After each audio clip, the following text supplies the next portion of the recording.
അല്ലാഹുവിന്റെ സ്വർഗ്ഗത്തിൽ കിട്ടുന്ന ഏറ്റവും വലിയ അനുഭൂതിയാണത്. എന്റെ സൃഷ്ടാവായ പടച്ച തമ്പുരാനെ കാണലോ. ഉമ്മാ നമുക്ക് ആഗ്രഹമില്ലേ? വാപ്പാ നമുക്ക് ആഗ്രഹമില്ലേ? ദുനിയാവിന്റെ തുലിക്ക് മുകളിലൂടെ കടന്നു പോകുമ്പോ ഉസ്താദേ ഒരുപാട് തസ്ബീഹ് ചൊല്ലിയിട്ടുണ്ട്, ഒരുപാട് തഹ്ലീൽ ചൊല്ലിയിട്ടുണ്ട്, ഒരുപാട് ഖുർആൻ ഓതിയിട്ടുണ്ട്. ഇതെല്ലാം ഓതുന്നത് പടച്ചവനെ അല്ലാഹുവിന്റെ സ്വർഗ്ഗത്തിന് വേണ്ടിയാണ്.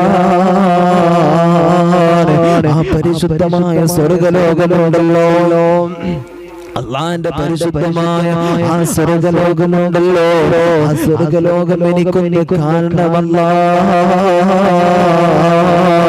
എന്ന് പറയുന്ന ഉമ്മ, എന്ന് ചിന്തിക്കുന്ന ഉമ്മ, അത് അല്ലാഹുവേ പടച്ചറബേ സ്വർഗ്ഗത്തിൽ വെച്ചിട്ട് നമുക്കത് കാണാൻ കഴിയുമല്ലോ. അല്ലാഹനെ നമുക്ക് കാണാൻ കഴിയുമല്ലോ. സ്വർഗ്ഗം എത്ര വിശാലമാണ്. അതിലുണ്ട് മുന്തിരി തോട്ടവും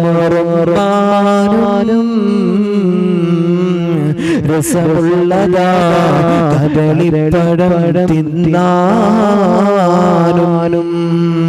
താരാട്ടാടാൻ തോഴിമാർ പലരുണ്ട്.